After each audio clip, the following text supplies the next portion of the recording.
જય ભીમ મિત્રો. કાલે તારીખ 6 ડિસેમ્બર એટલે કે બાબા સાહેબ આંબેડકર પરિનિર્વાણ દિવસ નિમિત્તે થરાદની અંદર બાબા સાહેબ આંબેડકરની નિર્વાણ દિવસની ઉજવણી કરવામાં આવી હતી અને જિગ્નેશભાઈ મેવાણી સાહેબ પણ પધાર્યા હતા. અને તમે જે જનમેદની જોઈ હશે ત્યારે એમ થતું હશે કે ના, સમાજ હવે કંઈક જાગૃત થઈ રહ્યો છે, સમાજ હવે કંઈક પ્રગતિના પંથે જઈ રહ્યો છે. અને જિગ્નેશભાઈ મેવાણી સાહેબ પણ જે 6 ડિસેમ્બરે બાબા સાહેબ આંબેડકર પરિનિર્વાણ દિવસ નિમિત્તે શ્રદ્ધાંજલિ કાર્યક્રમ અને જિગ્નેશભાઈ મેવાણીના સાથ સહયોગ અને સપોર્ટ આપવા માટે જે પણ લોકો પધાર્યા અને તેમનો પણ ખૂબ ખૂબ આભાર.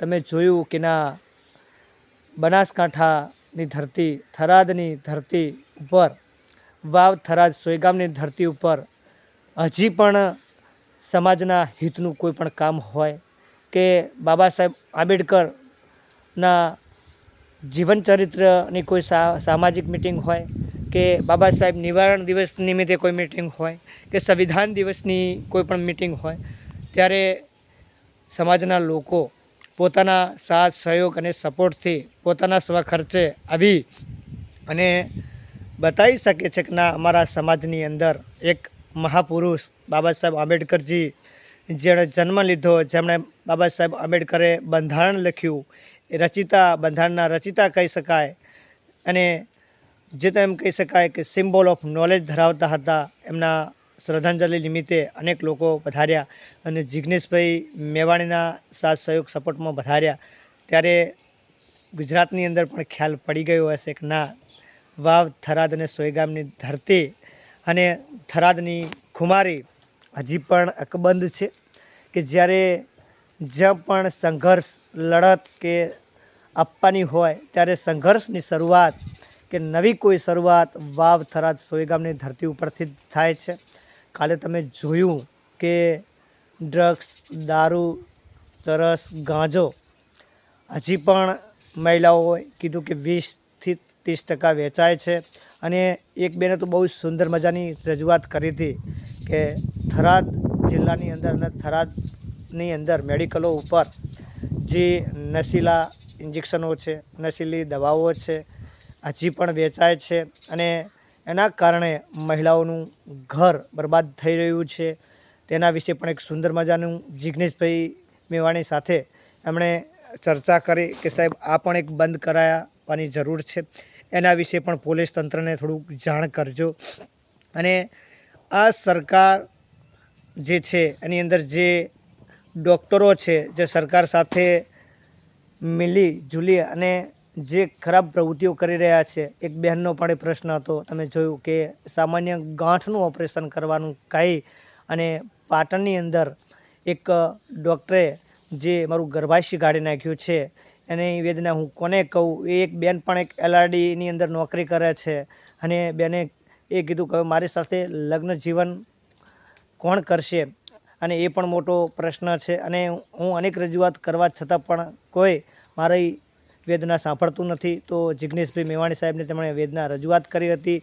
અને જ્યારે તમે જોયું કે ગુજરાતના અનેક જગ્યાઓની અંદર હાલ પણ દારૂની રેલમછેલ છે, પણ થોડું ઘણું બંધ થયું છે એવું લાગી રહ્યું છે. અને જિગ્નેશભાઈ જે લડત આપી રહ્યા છે, બહુ સુંદર મજાની લડત આપી રહ્યા છે કે જે યુવા ધન બરબાદ થઈ રહ્યું છે એ બરબાદ ન થાય એટલા માટે બહુ સુંદર મજાની લડત આપી રહ્યા છે. અને આ લડતની અંદર આપણે સાથ સહયોગ સપોર્ટ કરવાનો છે, જેથી કરીને જિગ્નેશભાઈ મેવાણી સાહેબના હાથ મજબૂત થાય. અને એ હાથ મજબૂત થશે તો ગાંધીનગરની અંદર તે બોલી શકશે આપણા માટે, દિલ્હીની અંદર પણ તે બોલી શકશે આપણા માટે. અને એમને મજબૂત કરશો, જેટલી પણ જનમેદની સાથ સહયોગ હશે એટલા મજબૂત હાથ થશે. તેના કારણે જિગ્નેશભાઈ મેવાણી ગમે તે જગ્યાએ આપણા હક અધિકાર માટે લડી શકશે.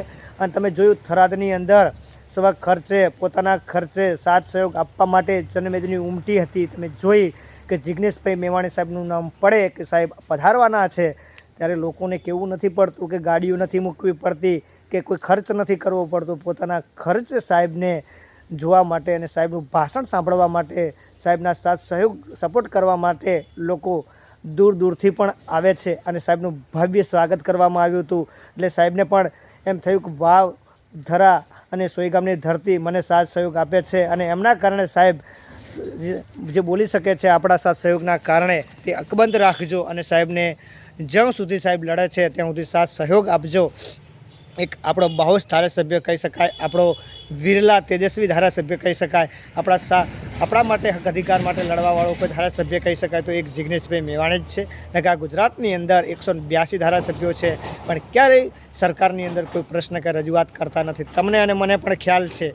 એટલા માટે આપણે જિગ્નેશભાઈ મેવાણીના હાથ મજબૂત કરવાના છે અને જિગ્નેશભાઈ મેવાણીને સાથ સહયોગ આપવાનો છે.